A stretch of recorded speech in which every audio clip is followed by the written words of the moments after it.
আমরা অন টাইমে বাসায় যাই।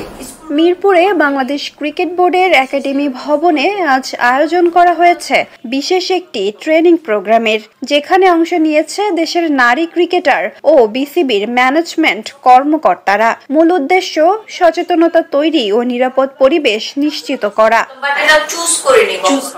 লিঙ্গ সংবেদনশীলতা ট্রেনিং প্রোগ্রাম নামে এই সেশনে অংশ নিয়েছেন কেন্দ্রীয় চুক্তির তালিকার ৫১ জন নারী ক্রিকেটার, জাতিসংঘের নারী কর্মকর্তা এবং স্বীকৃত বাংলাদেশি ট্রেনাররা পরিচালনা করেছেন সেশনটি। বিকেলে বিসিবি তাদের অফিসিয়াল ফেসবুক পেজে প্রকাশ করেছে সেশনের ছবি ও ভিডিও, যেখানে দেখা যাচ্ছে ক্রিকেটাররা মনোযোগ দিয়ে সেশনটি অনুসরণ করছেন।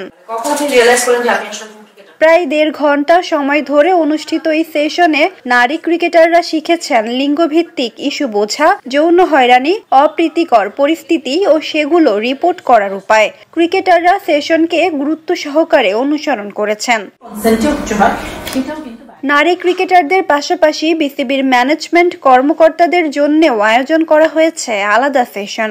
এখানে আলোচনা করা হয়েছে সরকারি নির্দেশনা, পলিসি, কর্মক্ষেত্রে আচরণ এবং যৌন হয়রানি প্রতিরোধে করণীয়। এই সেশনও চলেছে ১.৫ ঘন্টা।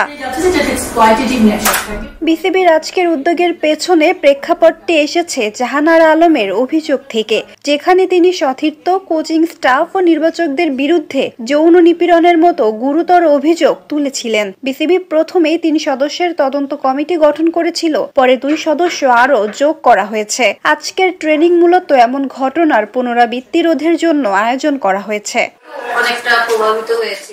নারী ক্রিকেটারদের সেশনে প্রধানত আলোচনা করা হয়েছে লিঙ্গভিত্তিক ইস্যু, অপ্রীতিকর ঘটনা এবং রিপোর্টিং প্রক্রিয়া। বিসিবির ম্যানেজমেন্ট কর্মকর্তাদের জন্য সেশনও ছিল সরকারি নির্দেশনা ও পলিসি, কর্মক্ষেত্রের আচরণ এবং যৌন হয়রানি প্রতিরোধ সংক্রান্ত বিষয়।